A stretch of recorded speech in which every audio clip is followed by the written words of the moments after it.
আল্লাহ মানব জাতিকে সৃষ্টি করার মূল উদ্দেশ্য হচ্ছে আল্লাহর দাসত্বের পরিপূর্ণ শর্ত জেনে ও বুঝে আল্লাহর দাসত্ব অর্জন করা। আর সেই দাসত্ব অর্জন করার পথ হলো দুটি আমাদের জন্য স্পষ্টভাবে, যা কোরআনে বিভিন্ন প্রকার উদাহরণের মাধ্যমে মানব জাতিকে বোঝার জন্য কোরআন নাজিল করেছেন। যার একটি হলো হিদায়া বা হেদায়েত, অর্থাৎ পরিপূর্ণ কোরআন ও সুন্নাহের অর্থাৎ সনদ ও মতন ভিত্তিক হাদিসের পরিপূর্ণ জ্ঞান অর্জন করে আল্লাহর নির্দেশিত হেদায়েতের সকল আদেশ নিষেধ সদা সর্বদা স্মরণে রেখে জ্ঞান সমৃদ্ধ হিকমা অর্জন করা।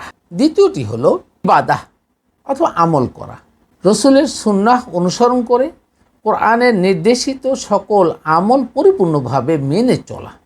এখন মৌলিকভাবে বিবেচনার বিষয় হলো হিদায়াত অর্জন না করে ইবাদা করতে গেলেই ভুল ভ্রান্তি হবে এবং তা কোনো অবস্থাতেই কবুল হবে না।